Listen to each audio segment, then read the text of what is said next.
radio show. George Basha's back. How are you, George? Hey, champion, how are you? Good.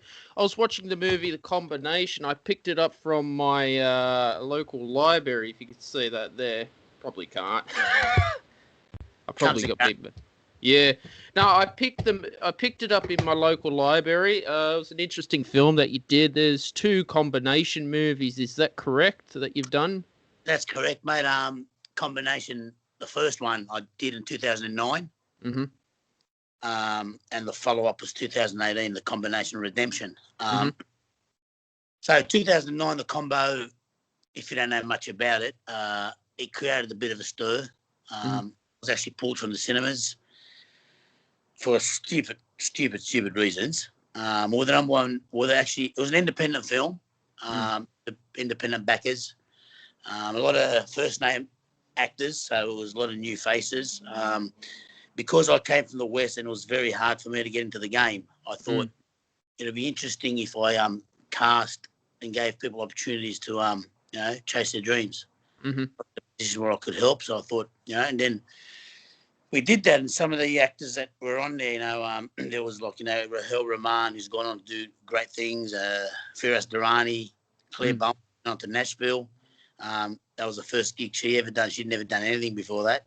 Mm-hmm. But yeah, look, the film was based on my life growing up in Western Sydney. Mm-hmm. So there's a lot of truth in that. Kind of, let people into my life and growing up in Western Sydney and what it was like growing up as an Australian with a Lebanese background. People, always think it's easy and we're lucky, and we are lucky to have come out. My parents came out. I was born here, so my parents came out, from Lebanon, during the war. But it wasn't easy for me growing up, being Lebanese background. It was very hard because you're kind of dealing with the situation. Is what are you? You're between an Australian and being Lebanese, and you're fighting that at a young age. Well, it would make for an interesting viewing because it's not just Lebanese; it could be any nationality. And it, you're saying it got pulled down from films. Why is that? Well, apparently, from what we were told at the time, we were told that there was issues with the film causing racial divide, racial violence, and people weren't safe. And apparently, back then, event cinemas were called Greater Union. Yeah. And they said that, that their patrons didn't feel safe. Their workers didn't feel safe because of the film, which is a load of crap. Let's call it as what it is. It's a bloody film. I've seen a lot worse cinemas than that. And my argument back in those days was, mate, if this was an Nicole Kidman and Hugh Jackman film, would they have pulled it? No way. But we were the number 1 film in Australia at the time. We were compared to Batman Begins and opening weekend. And then, you can imagine me, 8 years in the making that took me to get that film up. Shit. Me and David Field, 8 years. And when we finally got it up, you can imagine me getting a phone call telling me that we're the number 1 film in Australia. Wow. The next day getting a call saying that the film's getting pulled from all Greater Union all around Australia.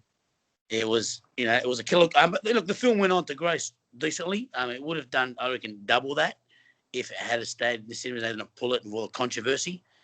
And when the film got accepted back into the cinemas, we had to have security. We had to pay for it out of our pockets.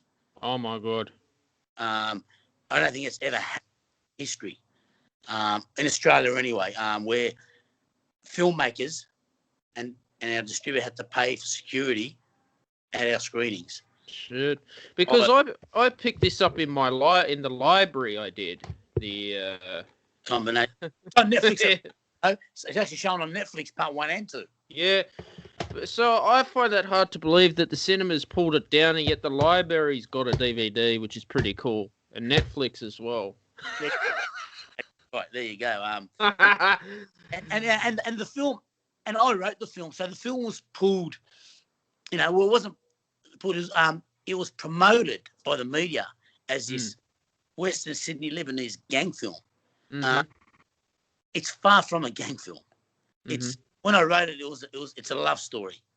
It's about the character I play, which is John, who meets a white Australian girl, and their cultures collide, and it's hard for them, to be together. And yet, I mean, you got the school stuff, but there's school kids in the film. It's far from gangster, but the media at the time, went with this gangster thing, and and it was really not where I wanted to go with the film. It wasn't what I wrote and set out to make. But unfortunately, sometimes people will take the little bit of violence in the film and glorify that than what the film is really about. Because when I saw Convict, that was more 10 times violent than The Combination. That was more graphic as well.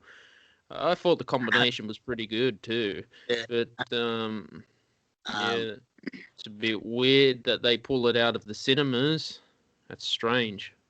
Yeah, well, back then, I think it cost us a lot of money. I think the film would have done a lot better if they hadn't pulled it. Because I had a lot of people messaging me on social media at the time, and they were scared to go to the movies because of all the fake. That's what I call it, the fake media around it, around the actual film. The film till now, I bump into people. This is like, film was released in 2009. Till these days, pull me up and tell me it's one of the best Australian films I've seen. And when I set out to make this film, I set out to my aim was to change the way Australian films were made in regards to what an Australian actor really looks like. It's not always a guy. It's not always a blonde. I'm as Australian as anybody else, and that was the thing I was fighting back then.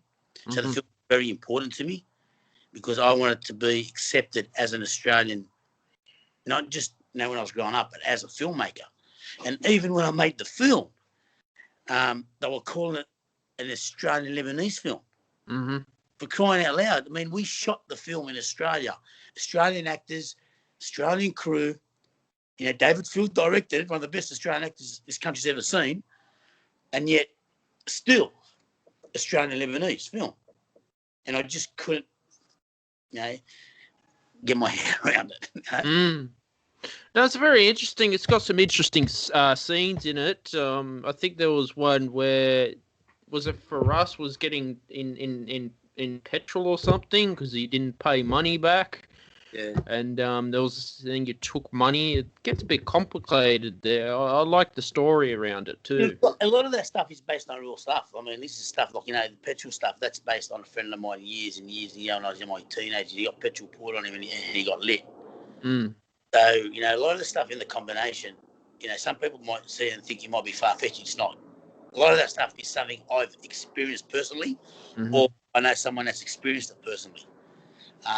It's real. Combination 1 is based on my life growing up, in Western Sydney. That's why when a lot of people watch it, especially people from Western Sydney, it's real to them because they know this is the way it was in Western Sydney growing up. And this, was it hard? Like, was that real petrol being poured on him in the film, or what do you guys use on a film set like that stuff? Wouldn't do that serious, mate. No. Yeah. No, mate, it's just water. We colour the water up. Oh, okay. Most of the film, not most, all of my film sets, we never use, even cigarettes, mate. They're not real cigarettes. They're, everything, even the alcohol, everything, it's not real. It's all just cordial or iced tea. We avoid, anything that can be harmful. What about firearms? Do they have to be registered, or they well, firearms? No, firearms were real. Yeah, as you get, but you need, so we have safety officers and an armourer. Must have armour on set. They control all the firearms to make sure no one touches them. They're used. Safety is first and foremost. So you can't do anything with firearms, mate, unless you've got an armour and safety on there. Yeah. Because you've seen Queensland a few years ago. They had done someone went off and gone. So no, you don't.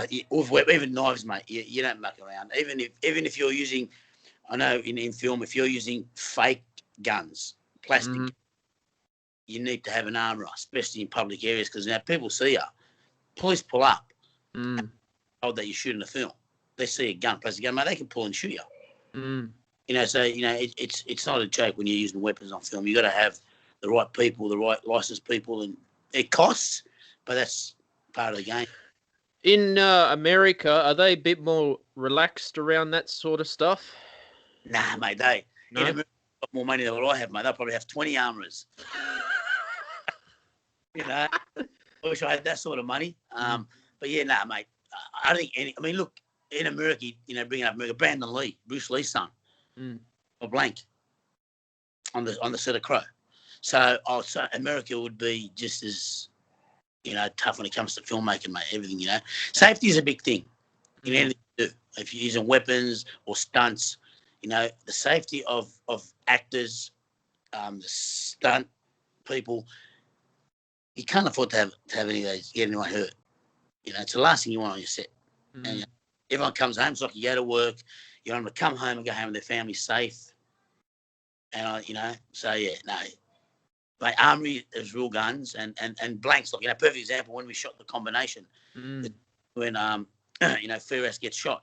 You know, it was a blank, but part of the blank actually shot off and hit him in his butt. Oh, dear.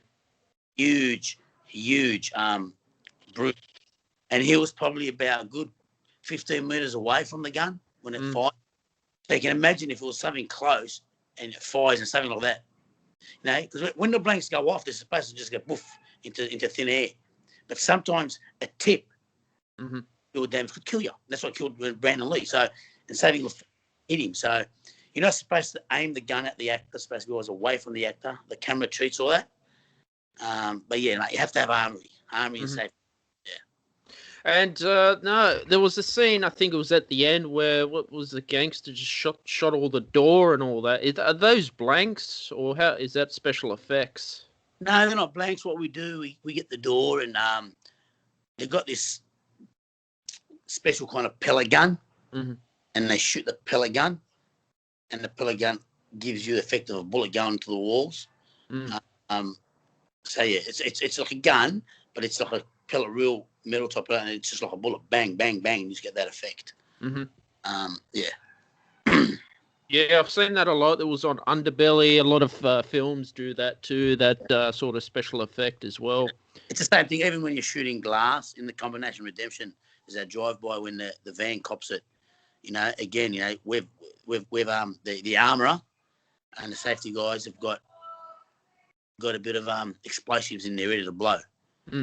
Shoot, the explosives go off, and it's as if a bullet's hit the glass, but it's actually explosive inside the van that bursts the glass. You know, so yeah, so it's all tricks of the trade, mate. It's pretty cool.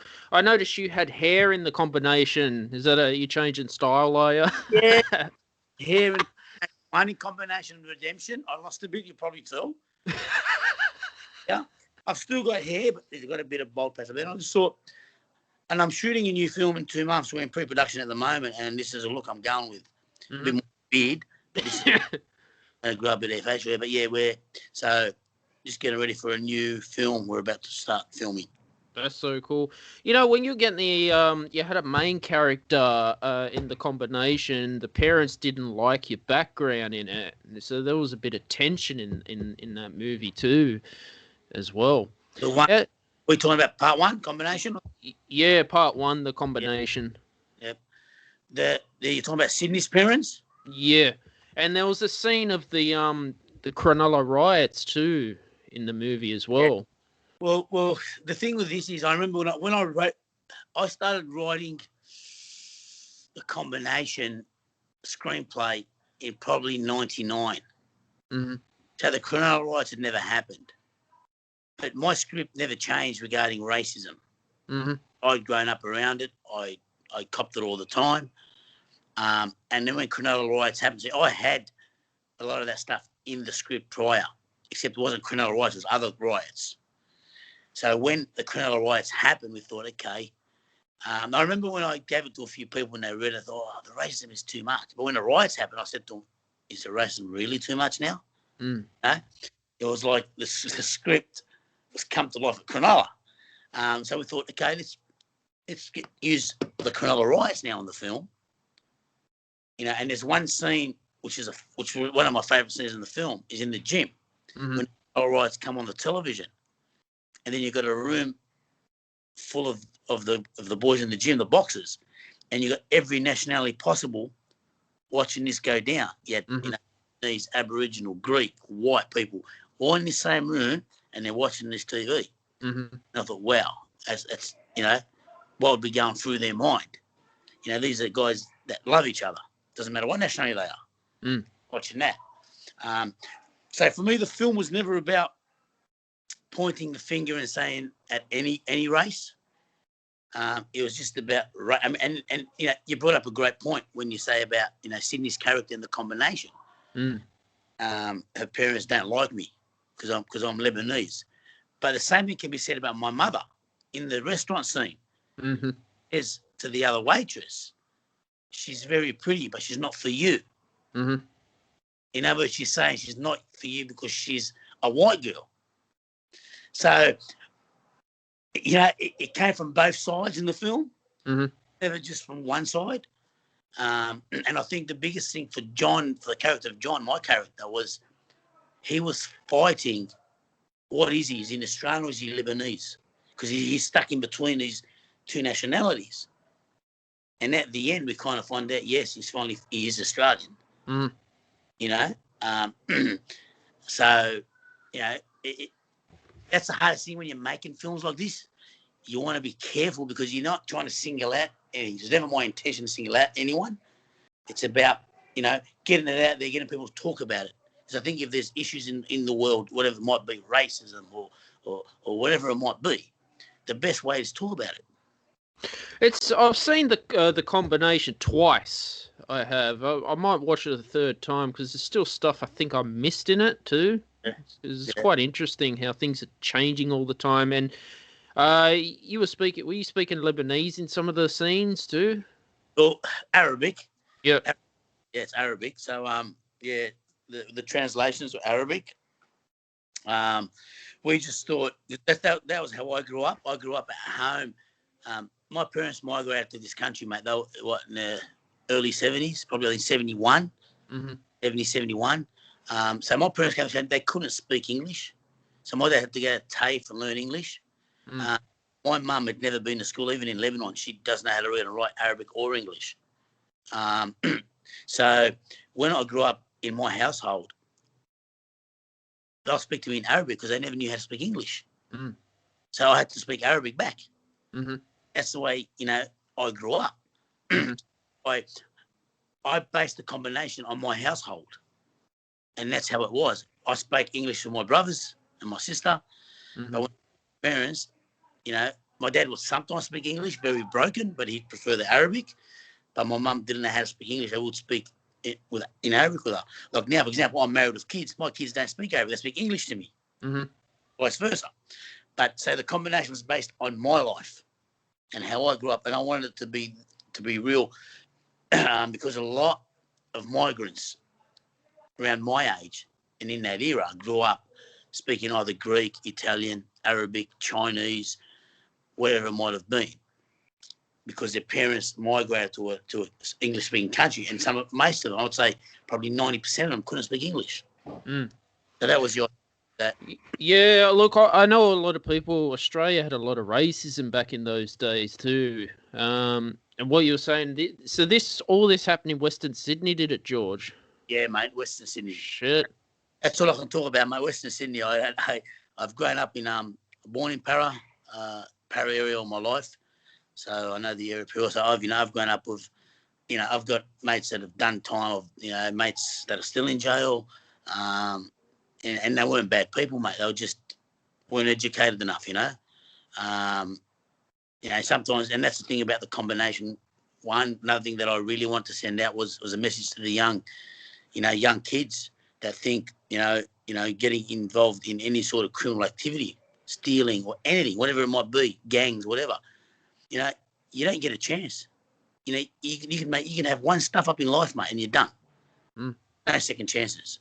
And I learned that a lot through a lot of good friends of mine, that I grew up with that are really good people. And then they just made one choice in life or went to one place with the wrong person in life, mate, and their life was never the same. That's why I don't want to ruin it for viewers, but as you know, in the film, there are people that die. There are people that make those bad choices, and there's consequences for those choices. So that's why a lot of people ask me, why did he have to do this to the character? Why did he have to do that? As I said, that's how I grew up. I grew up with great people like that made bad choices, and someone's got to pay the price. So you wrote this on a true story. It sounds like a true story. Based on a true story. I mean, at the end of the day, it's still a film, but most of the stuff that hits home, is based on truth. Yeah, it's an interesting. I've got to watch it a third time, George. Yeah, I'm gonna watch it 3 times. But and there was the second one. I haven't seen that yet, so I'll get around it. Gotta get onto it like that. Yeah, but it's like when we last spoke, we spoke about Convict, and you were saying like one stuff up in life too, and your character was an army veteran. Yeah, but that's what life's about. Life's about choices, man. Life's about opportunities, Like you get an opportunity to walk away from something, like Convict's for example. He had an opportunity to walk away from that. He gets out of the car and his fiancée tells him, stay in the car. He stays in the car. Nothing happens. It's done. Gone. Forgotten. And I think that's life in general. And it's not just in criminal activity. It's in anything you do, It's in anything you do. You make choices in life. And sometimes they've got to be the right ones and the smart ones. And the reason why I love all that kind of stuff is because there's a human element to the films I make.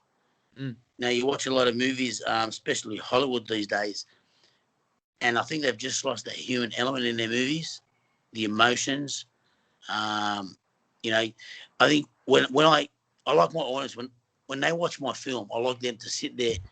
I like them to cry, laugh, get angry, really ride the roller coaster of emotions. So for me, it's always everything is about choices. Everything is about family. Everything is about, what you do next or what you don't do next. So, this is the thing, so with the combination Redemption, I was never going to make a sequel. It was never in the cards. But over the years, the more I saw the world, the way it was going, like in 2009, when we did the combination, racism was there, but it was very well hidden under the carpet, if that makes sense. It was very well hidden. People didn't want to talk about it. We can't talk about that now. Where when I made the Redemption in 2018, I was like, racism is there, but people talk about it now and they don't care. The world has changed. So then I come up with this great, and nothing in the world that's changed a lot is depression. A lot of people, suffer from depression. It's a big problem. And sometimes people don't seek help. So I thought, what if I brought John back and he suffers from depression? Yet everything he tries to do kind of backfires on him. He's the good guy, but whatever he touches kind of turns to crap. And again, I don't want to say anything to the viewers. They haven't seen the films, but as you know, a lot of stuff happens in part 1, and he carries that burden with him into the second one, and it's a burden that's so hard for him with the depression, which is what's caused the depression.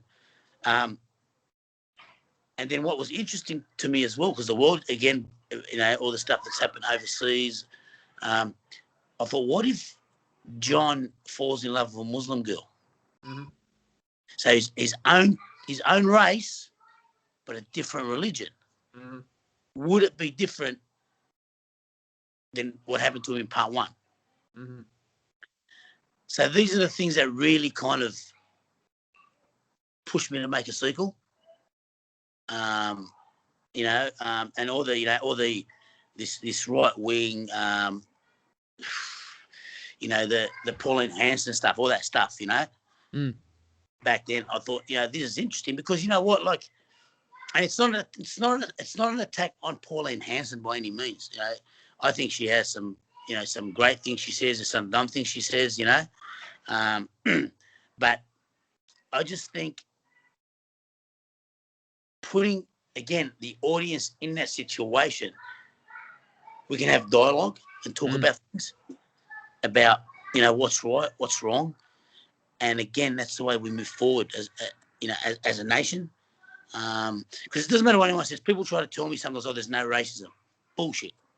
And I'm not saying, and this is the thing that gets to me too, I'm not saying racism only comes from the white man. There's racism everywhere you go, both sides. There really is. So when someone tells me, the white man, it's all the white man, it's a load of bullshit. Yeah, Eminem experienced racism. Well, mate. He did. Mate, of course you will. And it works both ways. I've seen, ethnic people be racist. If someone is driving and an Asian guy drives past and they go, bloody Asian drivers. Now, I got a mate of mine that does that. He gets Asian drivers. I look at him and say, mate, that's racist. He says, no, it's not. I said, yeah, it is. You're profiling the guy. So, so look, I just think for me, I love talking about topics that bring up discussions. I think what you're doing is good. I like watching films that have meaning to it as well. You gonna make any more in the future? Or what are you planning to do, George? Well, I'm in pre-production at the moment for a feature film called Retreat. We start shooting end of June, and it goes a 5 to 6 week shoot. It's a bit different than anything I've done. I play an ex-soldier who married, 2 kids, and he takes his kids out to a cabin that they own, family owns, passed on by generations. He comes from a family of soldiers, and they go out into this bushland with his kids who are city kids, never been out of the bush, and they stumble across things they shouldn't have. And before you know it, mercenaries are there and they want their stuff back. And, so he's got to fight his way out for his family. He's got to use his military skills to get out of the situation. So it's a bit different than anything I've done, which is exciting. So we'll see how that goes. Is this movie going to be in cinemas, or is it going to be like on Netflix and Amazon Prime? At the moment, what I do is I haven't kind of made a decision. Usually what I do is I make the film. Yep. Then I'll sit down with my team and watch the film, and then we'll decide what we think is best for that particular film. Because there's one thing. There's a rule in filmmaking, mate. You might get a great script. Doesn't mean you get a great film. Or you might get a terrible script, but you might get a great film. So what I do is once we shoot it, we put it together, we finish it. Me and my team will sit in the cinema. We'll screen the film, maybe once or maybe twice, and then we'll make a decision to think, where we go with the film, and we go from there. Either way, it doesn't bother me, mate. I mean, I'm more than happy to go straight to streaming. I think cinema is kind of on the nose.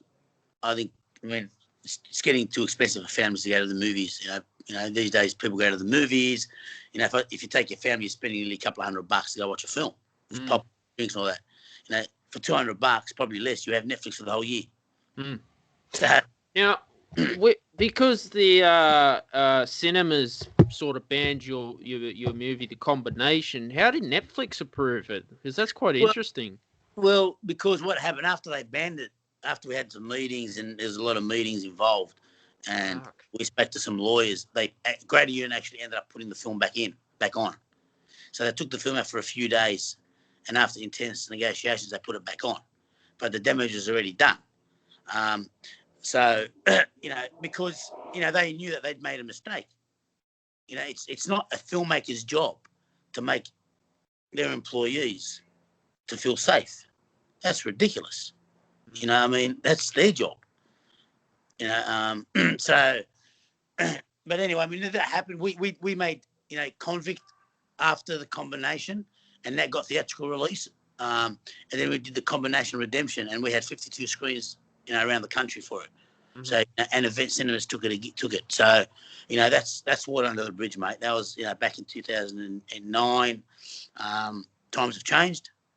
But look, I mean, theatrical at the moment, if you look at, it's just, I'm not sure that's the way a lot of movies are going to be going anymore.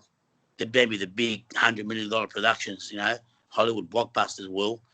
But I think, but look, I'll make a decision. I mean, if the film is worthy of theatrical, then we'll talk about it. So, we'll see what happens. I don't jump the gun. I like to make a film, have a look at it, and go from there. So, I mean, I've got a good team. I've got the same team that did the combo with me. Mhm. So, we're excited. We're excited for this. No, I look forward to watching it. Yeah, I like your work, what you're doing. It's good. It's entertaining. Yeah, thank you, mate. You should watch The Redemption. I think you'll really dig it. Yeah, I've got to get my hands on that. Are you planning to put the combination on Amazon Prime, or do you just sticking to Netflix with that? Well, at the moment, it's on Netflix. Yeah. Once the contract runs down with them, we'll see what they want to do, if they want to renew or whatever, and then if not, we'll go from there. Mm. We'll go from there. But if you're after the Redemption's on Netflix as well. Mm-hmm. So you can get on that if you want. But yeah, look, I never say never to anything. So the film can pop up on any platform. Whoever kind of pays and wants it, we're happy to go there. How do you feel about streaming your movies? Because I'm a musician and it's all streaming, but when you got a DVD, hard copy, what's the difference in your opinion? Look, DVDs are for people that want to collect movies. Yep. Look, I'm a DVD collector, so I've got a lot of great films on DVD. So streaming these days, I know people that just buy it off streaming on Apple, for example. Combination One, I know a lot of people that bought it off Apple, Microsoft, and they've got it.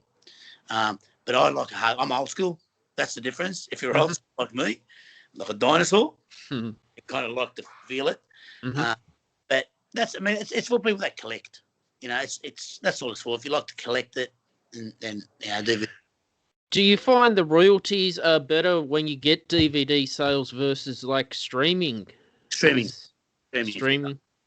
Yeah. I think with DVD, especially Australian films, like they just sell little copies. It's not like the big US films where they pass them everywhere. So I think streaming is better because that way people just clicking and paying for it. See, in the music, because musicians that I've spoken to hate it. They prefer you to buy the vinyl or the CD or purchase it as a download because they're losing money. Yeah, but streaming. But the reality is too, if they're doing vinyl, right? Let's say they're vinyl or whatever, then there's also a bill that they're going to get from whoever's distributing to make the vinyl. It's expensive. So that's then they've got to look at, okay, what's our take once they've made the vinyl? What do we get out of that? You got to work that out as well. End of the day, there's a business side of any entertainment business. What's best for your investors? They also got to look at that. So I know, for example, with DVDs, they make the DVD, so they're going to take the cost for the DVD, for the covers and all that. And if there's any posters or promotion, that also comes out of the profits. So they only take a certain amount of sales before you see a dollar. Sense?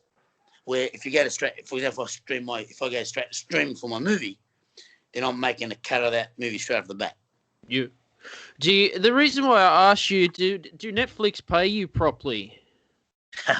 Mate, Netflix pay decently. Yep. I say it was great. They paid decently. But I think if you go to Netflix and you give them a Netflix original and first to show it, you'd get good money. And look, if you're a big name, again, if you're an A-lister, I'm pretty sure, if you're a Russell Crowe or Chris Hemsworth, they're going to pay big dollars for them. And I'm not an A-lister, unfortunately, but I've got to admit, I was happy with what we got for the combination. No, that's good. At least you got value for your work. Yeah. Some of the streaming companies are ripping people off too, and that's what you got Well, to be careful of. that's the thing. Sometimes a filmmaker's got to also know their worth, mate.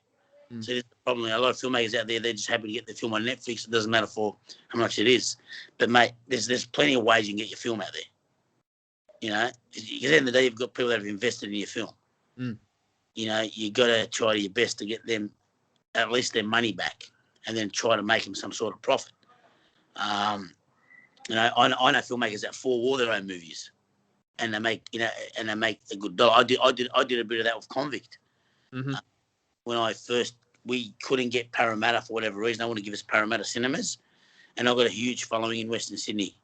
So I thought, okay, how am I going to get? Because they gave me cinemas, you know, at Narella and all that, but I couldn't get Western Sydney. So I thought, how do I get an audience in Western Sydney to watch this film? Cinemas aren't going to give me anything, so I went and hired cinema, and it was about, I think 2-3 days. We ended up running for nearly a week or just over a week to close to 4 houses. Wow! And we there were nights we had 700 people in there, and that was done purely by word of mouth. So you know, you can imagine, you know, 6-7 screenings of 600 to 700 people. You know, so there are ways out there for filmmakers to get out there. You just got to believe in their product. It's word of mouth is the best. I think it's the best way to market. Look, I mean, the thing with my films, The Combination came out, did cinema, did very well, but word of mouth. It's word of mouth. If people like what you make and like your films, they'll watch your films. You know, every time I've had, you know, a fan or someone, you know, message me or whatever, it's always been they've seen one of my films, and then they'll Google me, and then I'll watch all my 3 films, and then I'm fans. Who I was, someone's told them. You know, and it's word of mouth. You know, perfect example of word of mouth is American History X. And you've seen that, one of the greatest films, right? With Norton. I think, yeah. So when that first came out in the cinema, it flopped. People didn't go to the cinemas and watch it. Hit DVD, it went through the roof because mouth. Oh, you got to watch this film. You got to see this. Unbelievable. You got to see it. You know, nothing beats people power. With DVDs, we've got what's called Blu-ray. Is that like ultra high definition versus your standard DVD? Well, Blu-ray is better than DVD quality, but now you've got 4K out there. Sure. DVD. So I've never seen what they look like, but yeah, it's better. Blu-ray is better quality.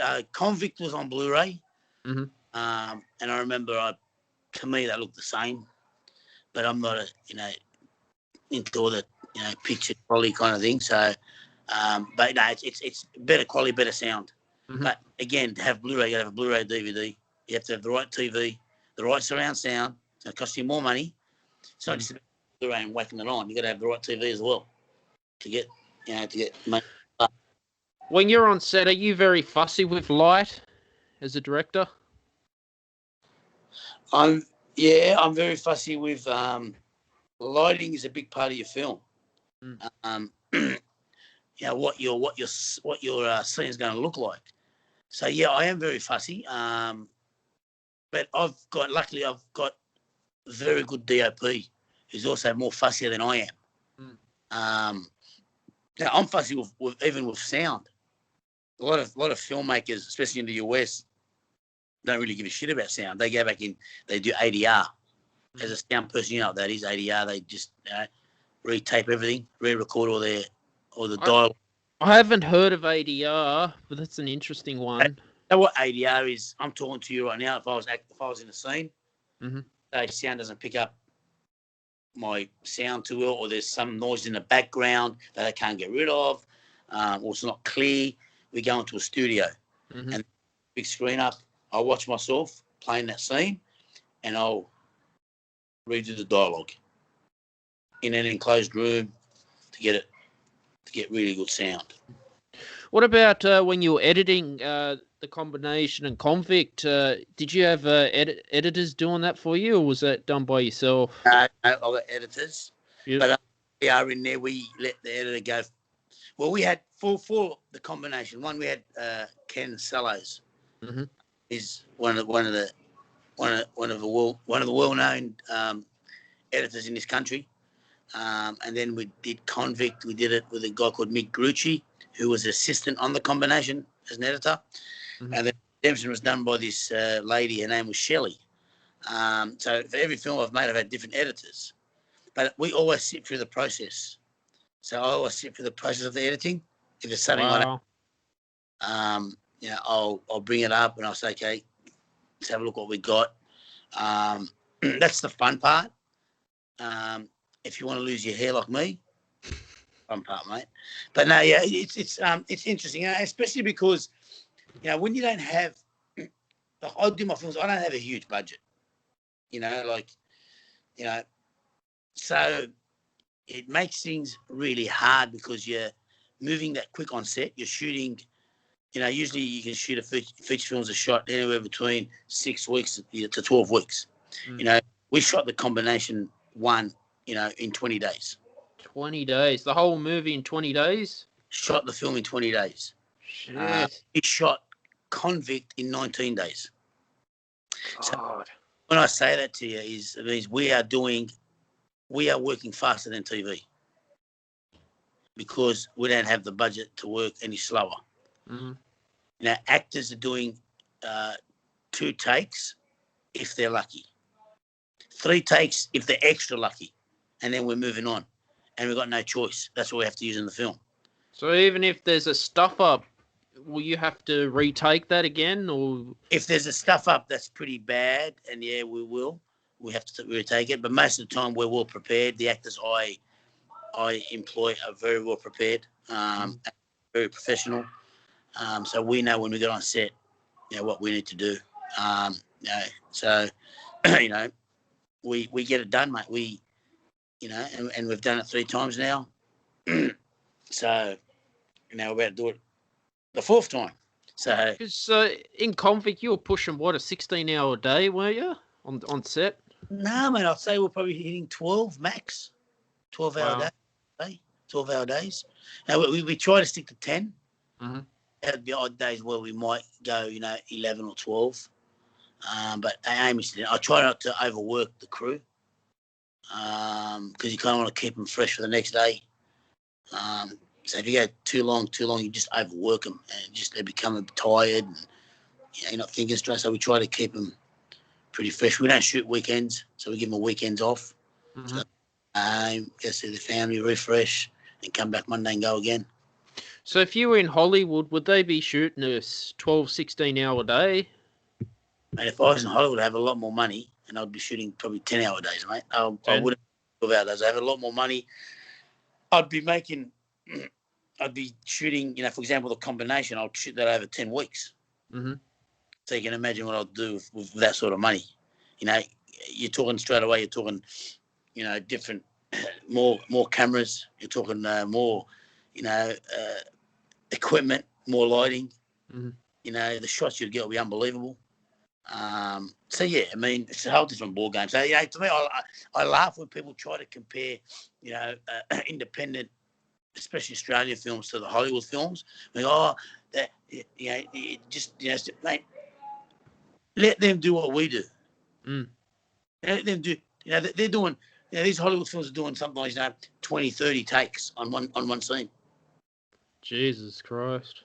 It's and that's why Australians are so good overseas in Hollywood, because we've always worked on a smaller budget than what they work on, and we don't on the mess around. We get in there, we kick its ass, and we move on. So when we go to Hollywood, they're like, these guys really work. They're not spoiled, and that's why Australians are so good over there once they get their foot in the door, mate. Because that's how we all are. Because I know in Hollywood they spend hours putting makeup on the actors too. But it's all money, mate. If you got money, you can do whatever you want. Mate, now in Hollywood, they're shooting the film, and they're at the same time while as soon as they've shot that scene, they're editing it on set. So Wow. it's a different ball game. It's you're talking about everything. Most of the stuff in Hollywood now is all green screened. So yeah, it's a different ballgame, mate. Different money. You know, you're talking if you're doing now at the moment in Hollywood, a $40 million film is considered, you know, not high budget in Hollywood at the moment. That's probably, you know, mid-budget, low budget. Mm. You know, you're talking 40 million. I mean, in Australia, if you shoot a film for 4 million, that's considered a high budget. $4 million. It's a lot of money. Yeah, it's a lot of it's a lot of money, but depending what you're trying to make, it's not a lot of money. Depending who you want to cast, you know, it's not a lot of money. If I was going to go out and cast Hugh Jackman, you know, that 4 million probably go down to 3, maybe I might go down to 2. You might want 2 million for the role. So then you got 2 million to make the film. So is it really a lot of money? You know what I'm saying? So that's why in the US, when they're going $40-50 million productions, they're hiring, you know, 2-3 A-list actors that will take, you know, 10 to 15 million of that money, and they've still got a hell of a lot of money to make the film. When you edit your films, what software are you using? Adobe or Final Cut? Nah, we're using I've gone blank. DaVinci Resolve. Yeah, that's complicated to use. it is, but once you know how to use it, it's actually easy to use. It's like riding a bike. Once you're on it, you know how to use it. But the good thing about DaVinci is you also can grade off them as well. But yeah, look, I mean, every editor, I don't tell the editor what to use anyway. It doesn't bother me. So I don't sit there and I don't do the editing myself. I just sit there and I tell them what I want. They do everything. So I wouldn't know how to use any of them. But I know what we used on the last one was DaVinci. And I know on this one we're using DaVinci as well. No, because I've used Final Cut Pro. That's industry standard. You got Adobe as well, but DaVinci Resolve. My editor at the moment used to use Final Cut Pro, and he swore by it. He didn't want to use DaVinci, and I was like, mate, just get it, try it. You know. He's had it for about 7-8 months now, and he swears by it now. He loves it. He goes, mate, he knows how to use it, and he's really good at it. It took it the first couple of months. He hated it. So we shot this short film, and he used DaVinci, and he loved it, and he graded it with DaVinci as well. And yeah, he swears by it. Mate, look, it's like anything. You know, I mean, it doesn't really bother me. I think, to me, whatever the editor's comfortable with. It's, for example, you know, my DOP. I'll go in, we'll sit down. I'll know what camera he's comfortable with. And then he makes a decision. Because he's going to shoot it. Then if I like that camera and we both agree to it, perfect. Let's do it. We use that. Because there's so many different cameras out there, George. Everything. You know, I mean, can you actually shoot a good quality movie on an iPhone these days, or you prefer a camera, proper camera? People have shot them on Canon. Now the Canon cameras. Yeah. Film that look unbelievable. I shot The Combination on the Red Part 1. Yeah. The Convict and Combination Redemption was shot on Alexa. This new one was shooting on a Sony. So, mate, these days cameras, you can shoot it on anything, mate. Honestly, like, if you get your lighting right, you got the right, cookies or lenses, it'll look amazing. You know, cameras these days, they all come now, you know, in 4K. You know, it's what you're after. But the only difference with cameras is, like, for example, the Alexa is really good in post. So if you shoot stuff, you can play around with the picture in post. You know, and then you've got other cameras that are shoot really good at nights. You know, especially with lights and all that. So it depends what you want. So what I usually do is, if I've got a film I'm shooting and it's mostly day, so we'll do some camera tests. We'll have 3 or 4 cameras that we think we want to use, and we'll take those cameras out and we'll test them. And we'll shoot footage, and then we'll have a look at the footage, and we'll see what we think works best, and we'll make a decision. So it's all personal preference by the sounds of it. It depends on the project too. Sometimes, sometimes a camera can be better. If you're doing like nice stuff, a certain camera will be better than other certain cameras. Mm. So, and sometimes you can get a DOP. So most DOPs have preferences because they use cameras. They're usually good at what cameras they use, and they know the camera inside out. Mm-hmm. So. And like now, people are moving to drones now. You remember the old days of helicopters? Have you started looking at drones? Yeah, your work. We're using some drone shots in this new film that we're shooting. You got to have a license for it. No one can fly a drone. My DOP is licensed, so yeah. No, drones are good. So there's still laws around them though. Mm. But I mean, look, drones are good for establishing shots. I still like the camera down on the floor or right up there. I like actors doing their thing. Drones are nice to give you that nice, beautiful landscape. Give the viewer an idea of the landscape. But when it comes to the kind of filmmaking, I like the actors doing the work. I think it's acting. It's actor driven. That's how I like it. And no, because films change so much because helicopters are so expensive, George, to run that thing. Yeah, but you know what? Getting someone to operate a drone is expensive too.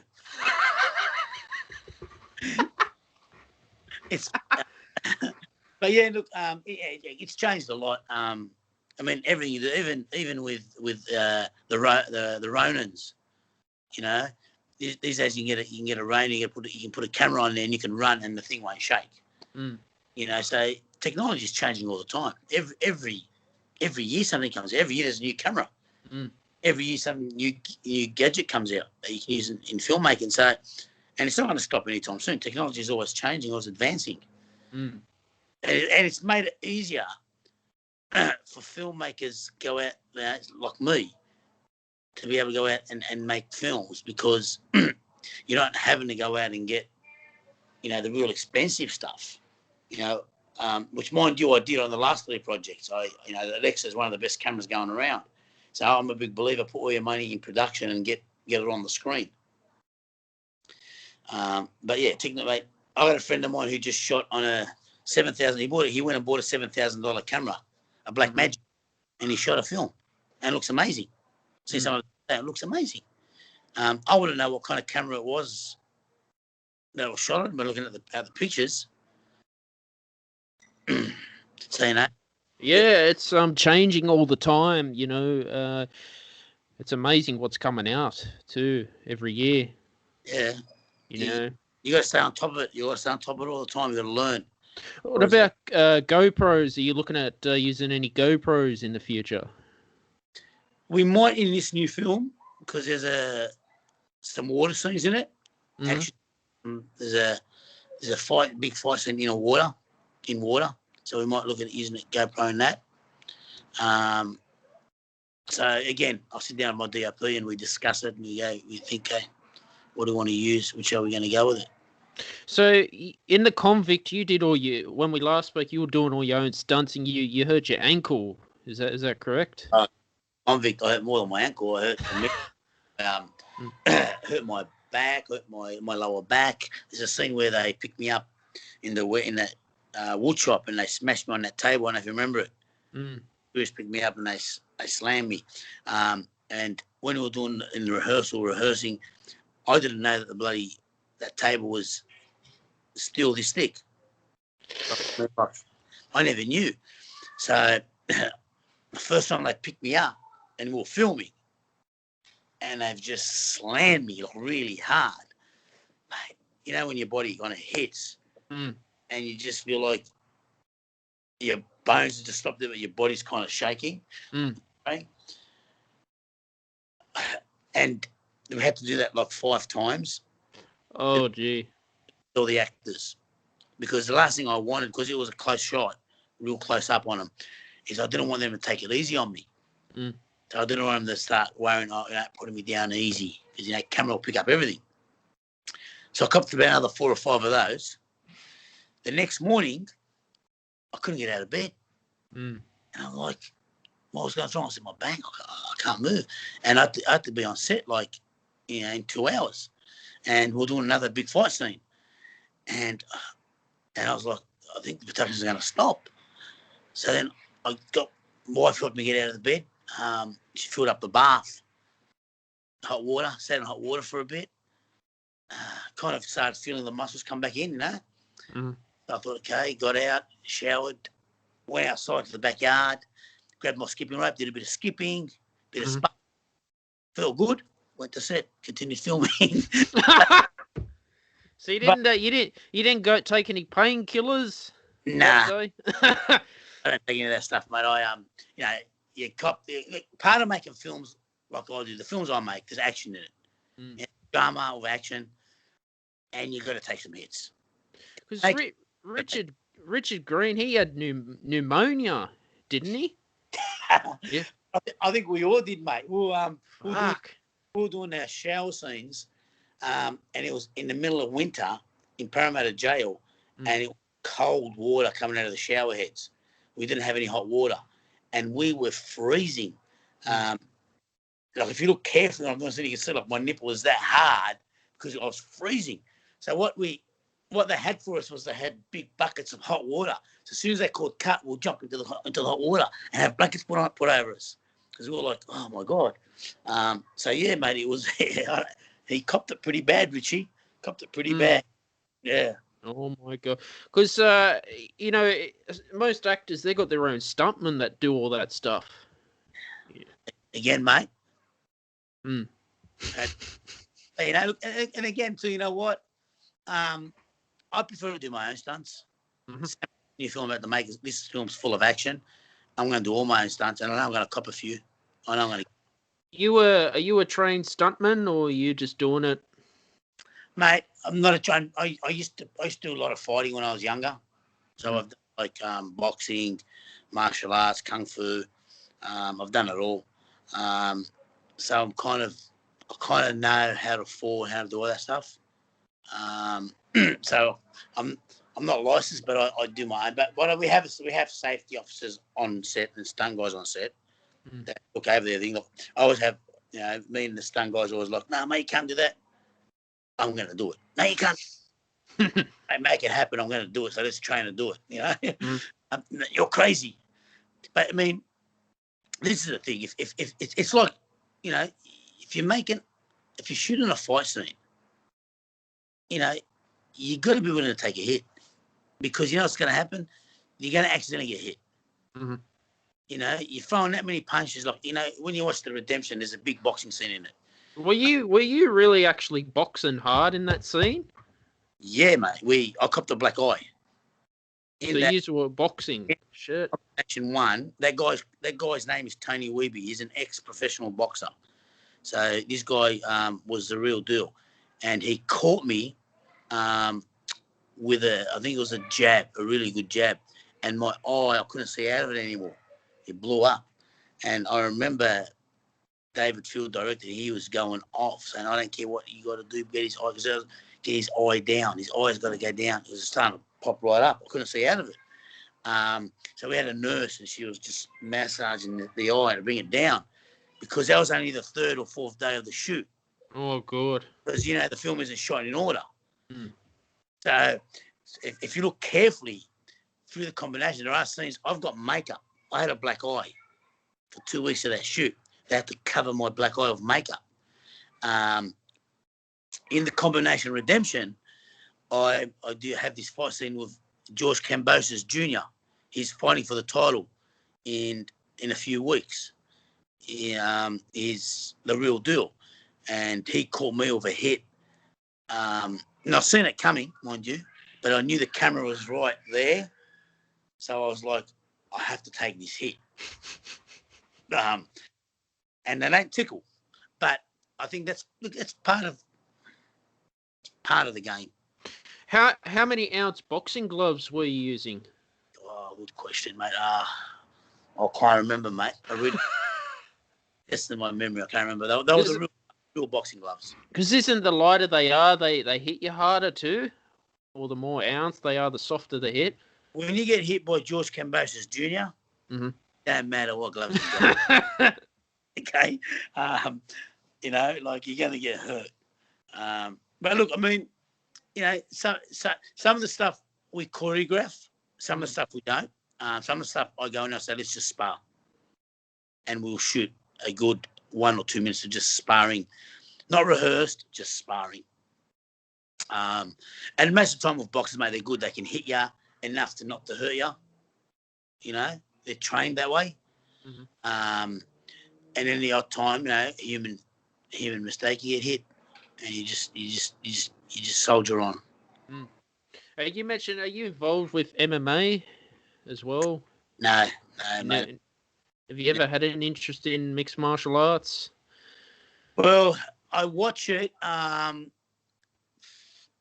MMA for me, I'm old school, mate. MMA is a bit too violent for me. UFC, I think it's way too violent. You know, I like boxing. You know, I've always loved boxing, kung fu, that kind of stuff. Boxing's always been a thing for me. But with MMA at the moment, I've taken interest in it because in retreat, I've got a couple of fighters in that are MMA fighters. And I need them in the film because there's some big scenes where I need their skill. So I've taken interest in the last probably 8 months, mate, and they train the house down, mate. They're machines. They are. Because Dana White, the president of the UFC, said boxing's dying for some reason. Like UFC's taken over everything. He's right, because I mean, you know, boxing's lost a lot of characters. At the moment, if you look at boxing, you know, there's no Mike Tyson anymore, Evander Holyfield, you know, Kostya Tszyu. You know, Anthony Mundine's not boxing anymore. Yeah, so there's all those great boxers that are around. There's not many around anymore. Like, you know, Whitaker, you know, all those guys, you know, they're gone. So I look around some of the boxing and I just don't see anyone that I think is up there with those guys. You know, you know, and characters. I want characters as well. You lose those characters, you know. And he's right. At the moment, UFC is bigger than boxing, you know, because UFC has characters. You know, Gregor, for example, he's a big character. As much as they hate him, they still want to watch him. And boxing was like that with guys like Mike Tyson. You know, people would watch him. You know, same with you know, what's his name, Kostya Tszyu. You know, so he's right on the world stage. I think boxing needs to reignite something. Have you ever had an interest in like wrestling, WWE, WWF? I used to be a WWE fanatic. I used to love it. I used to watch them when they came out. But you kind of, you know, where generations change. You know, I liked WWE back in the day when, you know, The Rock was there. You know, Goldberg. You know, my era back then. So, and now it's changed. Now sometimes my kids watch it and I watch it and it's just like, yeah. It's become a PG show and it's not good anymore to watch, in my opinion. You know, I think it's just normal. It happens. You know, it's over time. With time, things change. We change. What we don't like anymore. Or characters change.